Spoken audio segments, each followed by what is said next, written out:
Hey guys, Comic Boom here to review Aquaman issue 45, all new Aquaman. Kelly Sue DeConnick. Wow, I'm enjoying this story. Been nice to have a little bit more Aquaman in it, but I actually like it. I really like the art by Rocha here. Wow, just fantastic.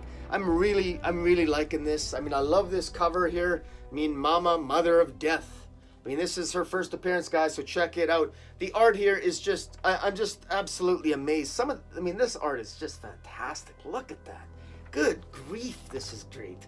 And, you know, and I kind of like the origin here. Now, this is another new origin of gods in the DC universe. I don't really see how this jives.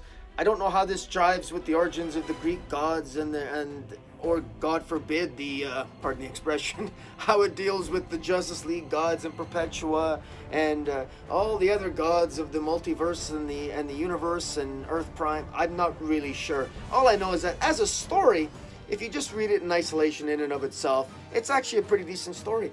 Now, what's going on here? Now, we know that Aquaman, he wakes up on this island of basically, what do they call it? The island of Unspoken Water. This is Unspoken Water part 3 of 5. Now, so he's on this island of Unspoken Water. He's got this good-looking woman, Kaylee, hanging around him. They seem potential love interest, but he's also having images of Mira. Aquaman doesn't really have his memory back. Last issue ended with him being sort of like drowned under the water, where he sort of discovered a new power. Here he would, or let me rephrase that. He didn't discover a new power, but he discovered that he's not afraid to be underwater, because obviously you can't drown Aquaman, right? So he discovered that he basically not to fear the water, and so he learned that about himself at least. And here he wakes up in the village of Unspoken Water from last issue, and Kaylee is basically let me tell you a story here, and then in the meantime we get the actual story of Namma. Now here's it in a nutshell. We've got the Father Sea and Mother Salt, and I guess that's maybe why there's salt in the sea. I don't know. But we got Father Sea and Mother Salt. They kind of created the earth, created life, and they were the first gods, and there were lesser gods below them that developed.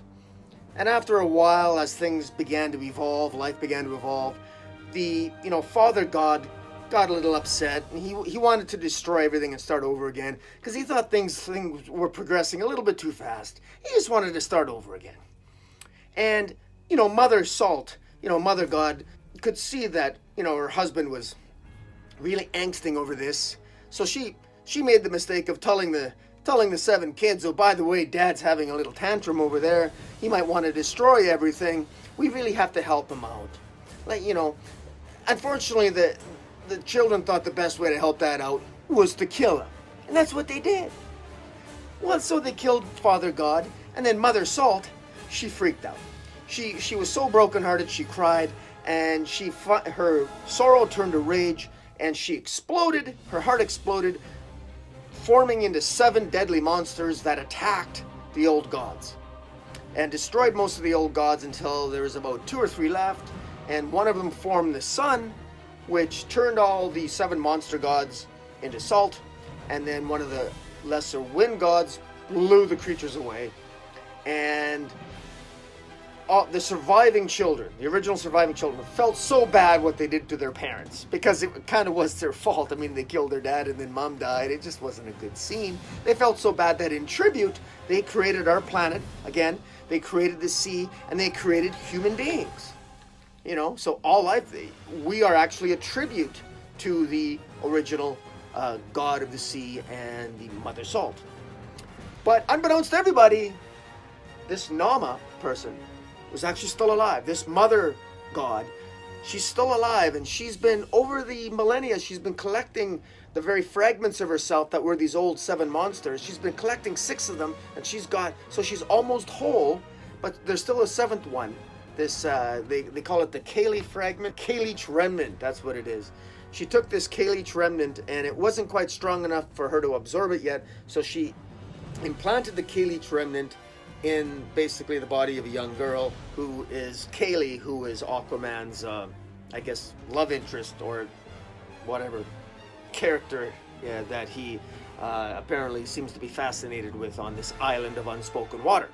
So that's it in a nutshell. So what does that mean exactly? Not really sure. But this Kaylee girl is actually a part of Namma, we think, or she has this Kayleech fragment.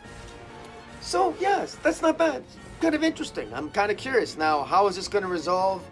At some point, this Kaylee is going to have to fuse back with her mother or her other self. This Namma is going to fuse with Kaylee, and they're going to what? Does she want to destroy the earth, destroy the very things that her children created in tribute to her?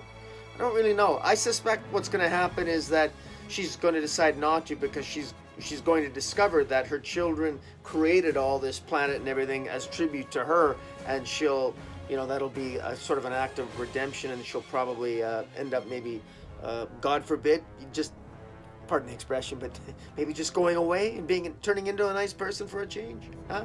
Why do all gods turn into bitches, huh? I mean, it's worse than the Wonder Woman universe.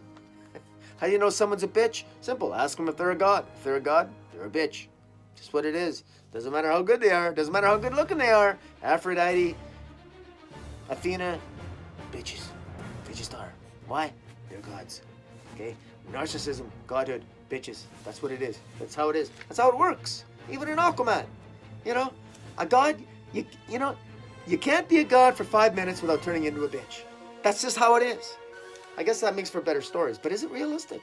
Anyways, I don't know. Guys, tell me what you think of Aquaman number 45. I actually like it. The art's fantastic. I'm enjoying this. I think Kelly Sue DeConnick's doing a good job here. I like it. This is easy to read. It's accessible. I thought there was some good action here, some good dialogue between Kaylee and Arthur himself. Even though that Aquaman didn't make a lot of appearance so far in this first 3 issues, I really like the story. I'm really enjoying it, and I think it's well done. Kelly Sue DeConnick's done a pretty good job here. Tell me what you think. Hit the subscribe button. Follow me on Twitter at Metropolis40, and until next time, Comic Boom out.